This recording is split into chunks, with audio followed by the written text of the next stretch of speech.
परम पूज्य गुरुदेव परमानंदनीय माता जी सूक्ष्म रूप से विद्यमान है। नमन करता हूँ, मानव मात्र को प्रणाम करता हूँ दोस्तों। और आदि शक्ति माँ गायत्री जो प्राणों की देवी है, जो प्राण रूप से है, जो बिजली की भांति दिखाई नहीं देती आँखों से, लेकिन संपूर्ण 84 लाख प्रकार के जीव जंतु वृक्ष वनस्पतियों में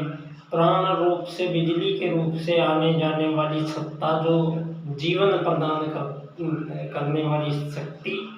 वो आदि शक्ति माँ गायत्री है। जिसकी वजह से समस्त मानव जाति के साथ साथ अन्य जीव जंतुओं की, वृक्ष वनस्पतियों की,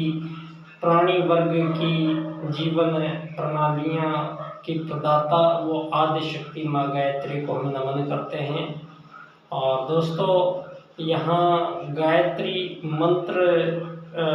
गायत्री को सिद्ध करने वाले प्रथम विश्वामित्र ऋषि की तपोस्थली शांति कुंज हरिद्वार पर पुण्य परम पूज्य गुरुदेव ने आदि शक्ति माँ गायत्री को अवतरित किया। और आज सारे संसार को दोस्तों एक ऐसी सत्ता से परिचय हुआ है दुनिया का, जो हमारी आदि सत्ता है, जिस सत्ता से धरती पर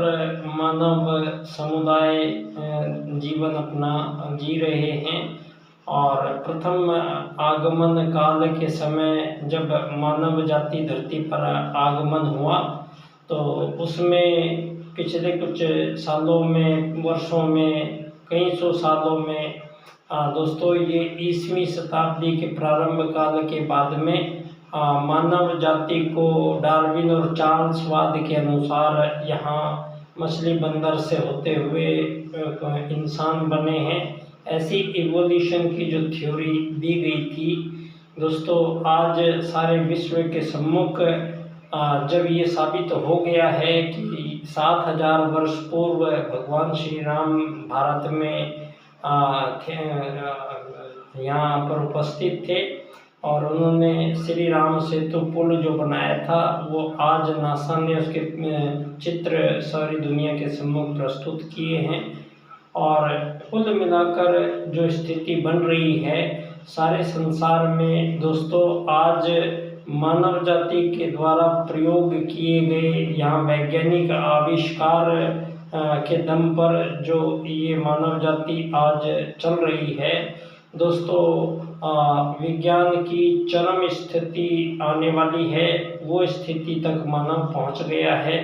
जहां उसके बाद फिर सारे विज्ञान एक ही महाविज्ञान में समावेशित हो जाएंगे। और मानव आज दोस्तों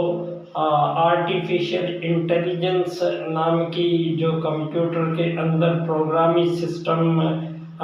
जो ऐसे कंप्यूटर को बनाया गया है जो मानव से 100 गुना ज़्यादा तीव्र काम कर सकता है। और विभिन्न प्रकार के रोबोट में इस आर्टिफिशियल इंटेलिजेंस का प्रयोग यदि मानव करता है, तो आज की स्थिति में दोस्तों जो यहाँ मानव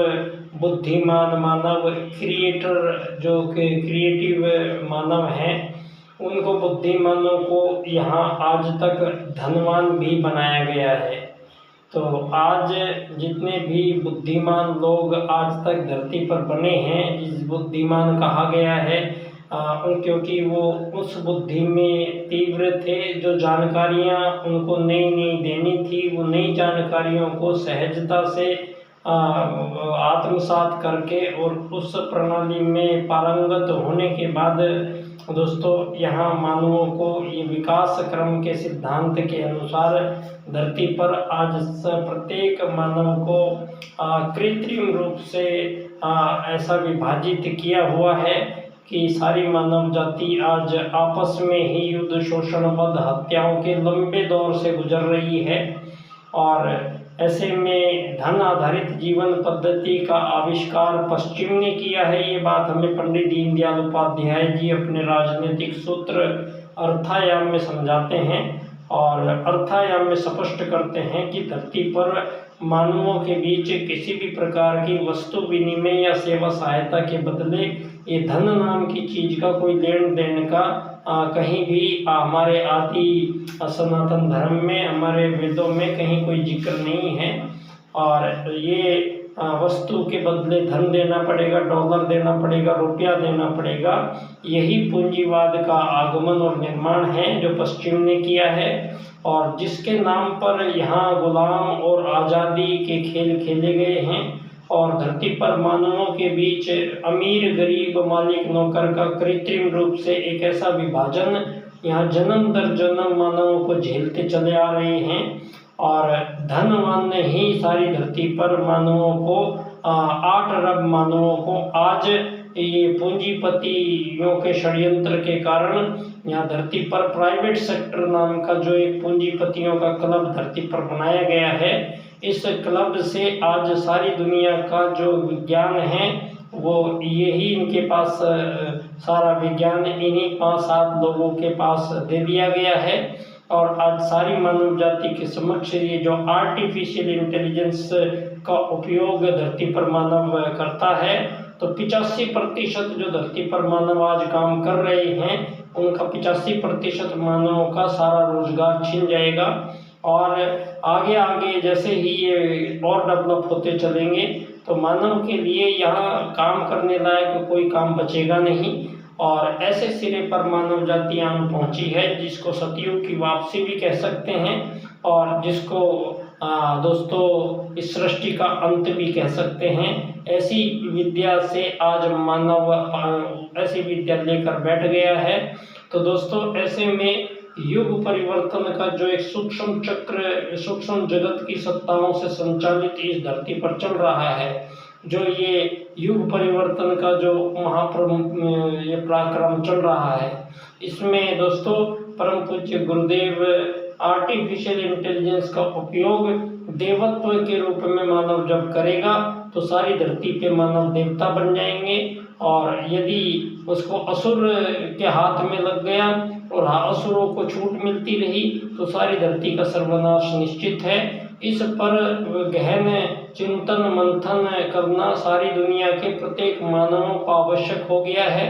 और वे भी विशेष तौर से धार्मिक जो समुदाय है दुनिया में उसको सचेत होने की आवश्यकता है, और राजनीति को पुनः यहाँ पर निर्धारण करने की आवश्यकता है, और मानव जीवन को दोबारा सतयुग में वापसी कराने वाली प्रक्रिया युग निर्माण योजना के अंतर्गत दोस्तों आगामी जीवन बहुत तेजी से हम अगले युग में प्रवेश कर रहे हैं। बहुत बहुत धन्यवाद। और मैं बच्चा डॉक्टर पंडित दीनदयाल उपाध्याय जी के आत्मत सर्वभूतेषु का सूत्र दीनदयाल उपाध्याय जी ने एकात्म मानववाद के रूप में दुनिया की राजनीति को प्रस्तुत किया है, जिससे सारे विश्व के 8 अरब मानवों को एक आत्मा मानते हुए, एक समान यात्री मानते हुए धरती के प्रत्येक मानवों के लिए अर्थायाम की राजनीति, जहाँ धन आधारित जीवन पद्धति को हटाया गया है और धन की आवश्यकता और धन की अधिकता को खत्म करने वाले राजनीतिक सूत्र अर्थायाम आधारित एकात्म मानववाद की स्थापना दुनिया में हम करने जा रहे हैं। युग परिवर्तन है। धन्यवाद। बच्चा डॉक्टर।